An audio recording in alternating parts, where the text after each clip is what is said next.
Okay, so good morning sa inyo mga kapatid. Etong nakakagulat po, etong sina Bam Aquino at saka si Kiko Pangilinan. Ba? Na lang yan, sila pa yung mga si Bam Aquino pa yung pumapangalawa kay Bongo. Oh. Isang malaking factor dito ng kay Bam Aquino, yung saka kay Kiko, yung consistency nila ng pangangampanya. Plus yung boto kasi, meron talaga silang base, etong mga dilawan, na boto. So, plus yung endorsement ng INC, additional 2 million for Bam Aquino. Dito naman kay Kiko Pangilinan, ang inasahan na lang nito, yung base din nila.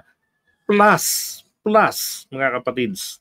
Alam nyo ha, plus, yung pagpopromote ng mga pro-admin influencers or vloggers na bakit karapat-dapat na iboto si Kiko Pangilinan despite the fact na alam nila na ito po ay originally and until now anti-Marcos.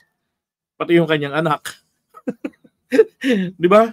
Oh, tapos ito yung salarin kung bakit maraming mga kabataang magulang na sutil at mga bastos ng mga bata. Dahil sa kanyang batas na kanyang ginawa.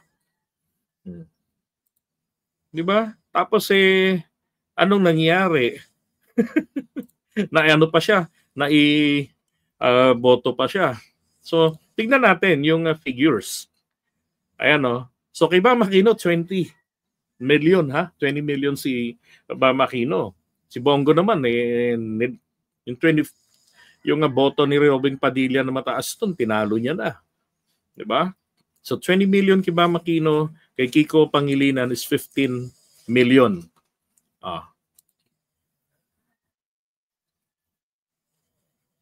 Tingnan nyo. Yan Pero ito yung yung binawasan yung boto nila 16 million, 'di ba? Tapos si Kiko Pangilinan 12 million, and Ping Lacson and Soto. So puro mga nasa 12 million sila. Now, tingnan natin muna si Bam Aquino. 'Di ba? Nung si Bam Aquino unang takbo nito pagka senador, panalo agad. Way back 2013, meron po siyang 15 million. So, what I'm expecting na itong 15 million na to, posibleng mas nadagdagan pa to. No, ng mga 3 milyon na boto. Kasi siyempre lumipas pa yung, di ba? Yung 2016, 2019, hindi kasi ito lumaban Alam niya kasi kung lalaban siya, nandun yung pinakamatinding pagkakabugdol ng mga Pilipino kay Digong. Matutulad ito kila doon sa 8 Diretso. No, dumiretso sa Inidoro. So hindi siya lumaban noon. Tapos noong 2022, hindi rin siya tumakbo. Tumulong na lamang siya kina Lenny. So nakatipid siya ng malaki.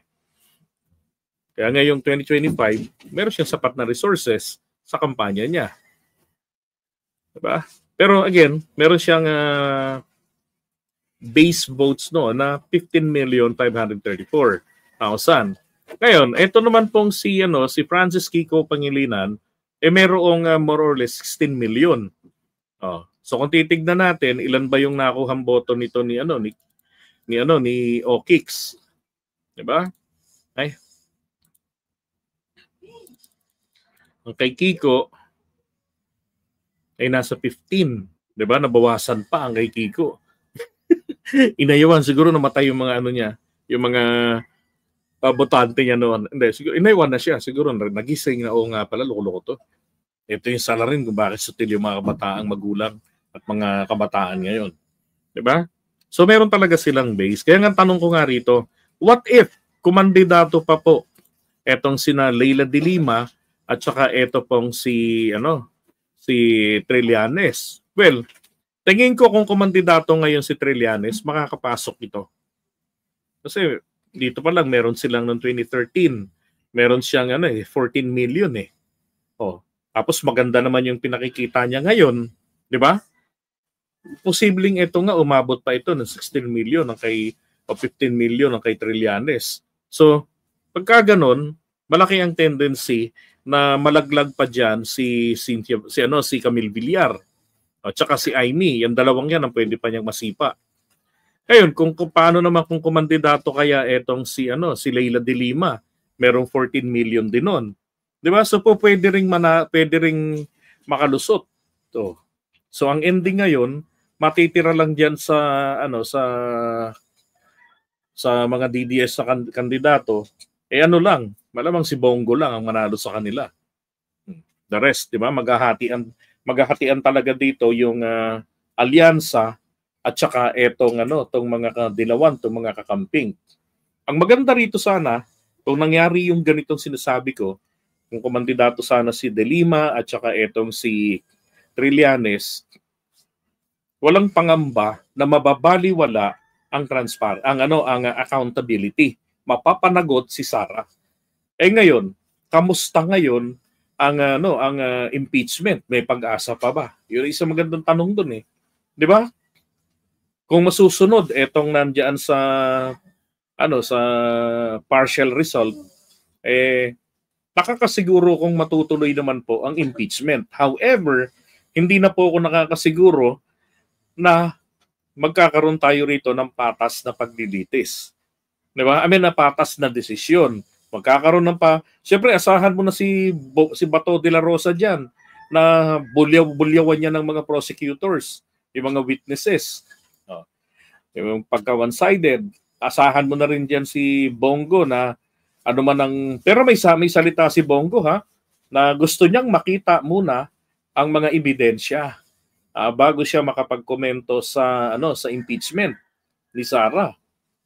Naalala ko lang etong si Tio Moreno na kaibigan ni Sara, ayaw nga niyang ipaboto yan si Bongo Kasi si Bongo gusto talagang ma-impeach si Sara. Bakit? Sa ganun may maliwanag, may plano si Bongo tumakbo pagka-presidente. Kaya lang, ang mabigat na pahirap sa buhay ni Bongo dyan, sa pangarap niya magpresidente, walang iba kundi si Sara. So kung si Sara ay mai-impeach, tapos mapaparusahan din ng moral torpage, ng perpetual disqualification, so sa DDS, solid na boto makukuha ni Bongo. Diba? Iyon ay kung hindi siya isuka ng mga DDS. Diba? Kaya pagdating ng impeachment, gusto niyang ma-impeach si Sara, pero ang boto ni Bongo dyan is no. Para hindi halata. Diba? Parang tipong I'll take the benefit but you do the job. Kuha nyo, ganun yung ganun yung gagawin niyan. And then Amy Marcos, di ba? Dapat mawala yan dyan. Kasi alam nyo na, parang pag Robin Padilla lang yan. Walang ebidensya. Pinopolitika lang. Alam niyo, hindi totoo yung sinasabi nila na yung impeachment ay magpapahati-hati lang ng mga tao.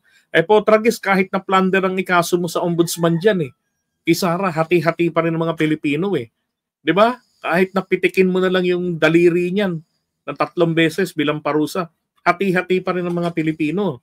Ayaw naming makantiyan, magkakagulo. Lalabas ang 40 million FGF ni Commander Dado. Magkaka-civil war, mga ganun-ganun nila. Hati-hati pa rin.